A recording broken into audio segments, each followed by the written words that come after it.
Good morning. I think I mentioned that one of the influences on my accent has been classic Doctor Who. I think as a child I started to develop quite a posh accent, and I think one of the influences on that was watching classic Doctor Who.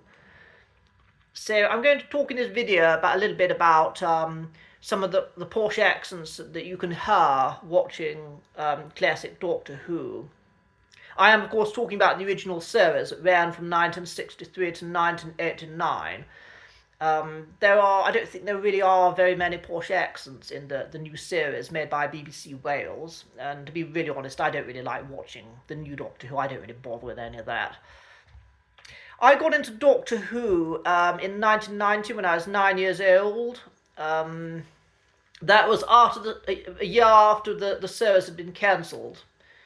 So I did watch about 10 minutes of classic Doctor Who in the story The Curse of Fenric with Sylvester McCoy while it was still on television, but I found it dreadfully frightening and I didn't bother watching anymore. But after the show had been cancelled, weirdly enough, I got into Doctor Who. I started off with reading Target novelisations, so pretty much every classic Doctor Who story got made into a novel. And I read absolutely loads of them. They had lots of them in a local library. And I really enjoyed reading them. So I actually got to know an awful lot of Doctor Who stories without actually seeing them until much later in their televised form. But I did watch some Doctor Who stories on video, on VHS tapes. The first Doctor Who story that I watched on video in 1990 was The Five Doctors, which was a great introduction to the show because it meant I got to see five Doctors, even though Tom Baker was hardly in it.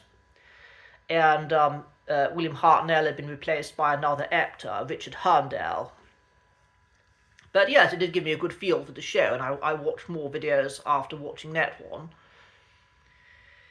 So, yes, I think that kind of developed a bit of a posh accent in me. There were, of course, other influences on my accent. I think I had quite a few posh teachers, and I liked watching war movies, so I got to see lots of British officers in some of those war movies. And I loved watching Dad's Army, which had Sergeant Wilson, played by John Mesnier, who had a really delightful RP accent. Okay. Um, so going back to the beginning of Doctor Who in 1963, you had the original TARDIS crew,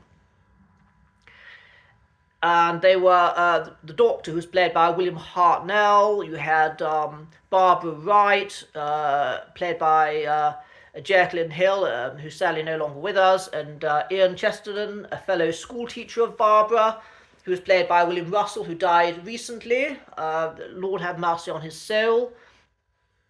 And the Doctor's granddaughter, Susan, played by Carol Ann Ford. Now, William Hartnell, he previously played lots of sergeants, very rough working class types in his previous movies and television roles, but in The Doctor he played a character who was quite posh. And his version of RP had very much a kind of eccentric old man, eccentric old professor sort of quality to it. The two female characters in the original TARDIS crew, Barbara and Susan, they spoke very much in RP. Susan, played by Carol Ann Ford, she had a very refined RP accent.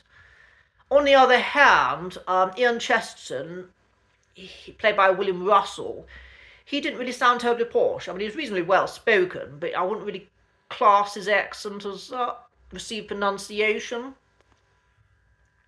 And that's an interesting thing about a lot of television from the 60s, that you often get male characters with London accents or working class accents who are paired with female actresses who sound like the Queen. It's an interesting thing, and that's true of Doctor Who. So the first companions of the Doctor who are male, Ian, Stephen, Jamie and Ben, they all didn't speak in terribly posh accents. It's only in the 70s with the Tom Baker era, you get Harry Sullivan, who had a RP accent, who was a naval officer. Of course, we could mention the Brigadier at this point, but he's not really a proper companion. Brigadier Lethbridge Stewart, because he only went into TARDIS occasionally. But yes, it is interesting that the female companions of the Doctor have tended to sound a lot posher than the male companions. I wasn't alive in the 60s, obviously, but perhaps an impression that I get from television and movies is perhaps there was more of a pressure on women to sound posher and more refined, more like the royal family, like the Queen, than there was for males. Certainly for male and female actresses. Yes, it does seem that perhaps it was very much an expectation for women to sound quite posh and classy, but there wasn't necessarily the same pressure on men. I could be completely wrong about that. And I'm sure men who went to public schools were under a lot of pressure to speak correctly. But it does seem, at least on television, that female characters tended to sound posher than male characters. If you were alive in the 60s, please do offer your comments on that point. I'd be interested to hear what you think. So, going back to Doctor Who, one of the later companions of the first Doctor was Dodo Chaplet, and she had a Manchester accent. But if you watch her stories that survive, some of them have been lost, you notice that her Manchester accent is a little bit refined. You can sort of hear traces of RP in her speech, even though she's sounding Mancunian.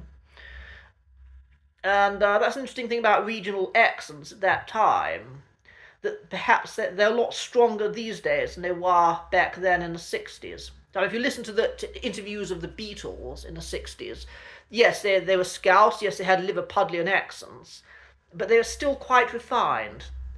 They weren't as strong as the way some Scousers speak these days.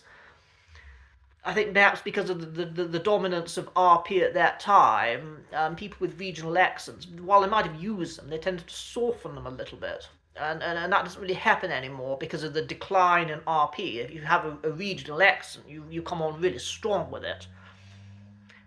Which is an interesting way in which accents have changed. Dodo was replaced by Polly and Ben. Ben, of course, having a Cockney accent, and Polly, played by Annika Wills, she had an absolutely lovely RP accent, and she still uses it today. She's made a number of audio dramas with Big Finish, an absolutely wonderful company who make audio dramas in Doctor Who and other franchises, and they've done a wonderful thing in giving a career to aging actors or semi-retired actors. And they make really good quality audio dramas. And she's done quite a few of those. And you can hear that her accent hasn't really changed very much at all. She still sounds very posh. And it's worth, on YouTube, watching some interviews of Annika Wills. I think her accent's even lovelier than Joanna Lumley's, to be honest. So, Annika, please do keep up the good work. Your voice is lovely, and we want to keep hearing it. I hope she'll do some more audio dramas with Big Finish. So do have a listen to her, because she's a great example of heightened received pronunciation. She was followed by Deborah Watling, playing Victoria, a girl from the Victorian era. Her accent, you might expect her accent to be quite posh, given that she's playing a sort of a middle-class Victorian girl, but she doesn't always follow received pronunciation very closely, Victoria, played by Deborah Watling. But she was replaced by a companion, Zoe Heriot, played by Wendy Padbury, who was from the mid-21st century, a girl from the future. And although she was from the future, she sounded dreadfully posh. Very, very strong, very, very good RP in her. Moving forward into the 70s, The third Doctor, John Pertwee. Now, his accent's quite interesting because, to my ears, John Pertwee's accent sounds quite affected. It doesn't quite sound like somebody would speak naturally. I don't know. I don't know how John Pertwee sounded before he started playing the Doctor or before he went into acting. But I kind of feel that the received pronunciation that he uses doesn't sound quite natural. And I think maybe that reflects the kind of flamboyant, dandyish character that he was playing as the Doctor. The fourth Doctor, Tom Baker, he certainly had a very deep, very rich voice, and he was certainly very posh. But you can also hear traces of his native Scouse accent in his speech. And that was particularly strong when he was paired with Sarah Jane Smith, played by the late Elizabeth Sladen, who's again sadly no longer with us. She had a very strong Liverpudlian accent, and I think when Tom Baker was paired with her, I think it kind of reflected in his own voice. But then when later he was paired with the two versions of Romana, who were very posh, Tom Baker's speech as a Doctor became a lot posher. Some of the Liverpudlian traces kind of faded a little bit. Something to notice when you're watching Tom Baker Doctor Who stories. Yes. So it's worth talking about the two incarnations of Romana. That particular character was, of course, a Time Lady, female Time Lord, and so she regenerated and was played by two actresses. So the first one, Mary Tam, she was from the Baltics, or her family were from Estonia. But she grew up in Yorkshire, so her native accent was a Yorkshire accent. But she spoke in very good, very correct, heightened received pronunciation when she was playing Romana.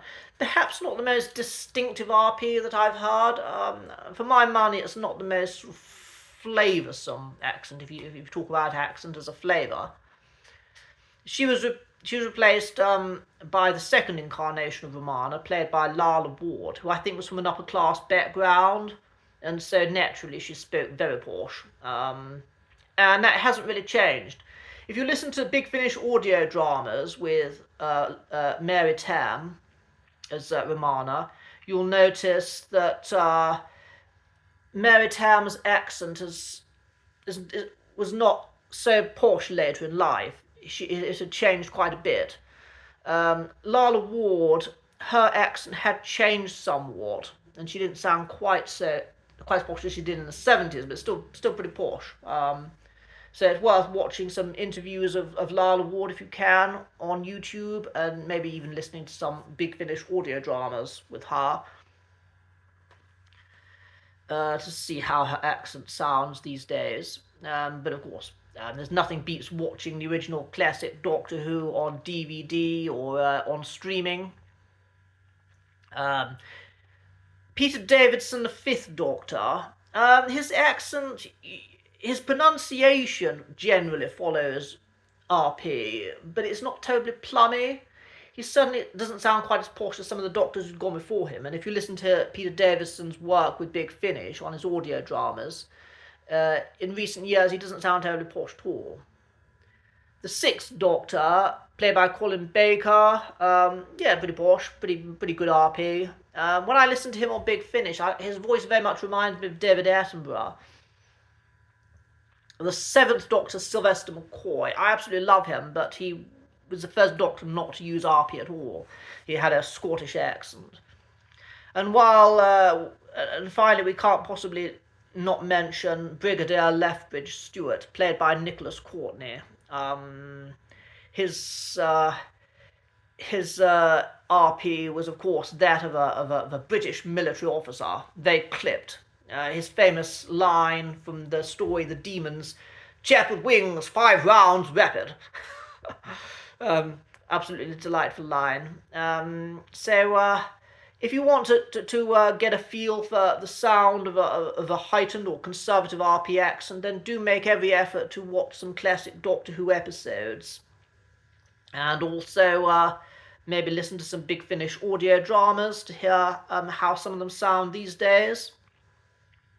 So thank you very much for listening to this video, listening to this content. If you liked it, do please consider liking, subscribing, turning on notifications, and watching some more videos where I shall talk more about accents and other topics. Have a fantastic Sunday. Goodbye.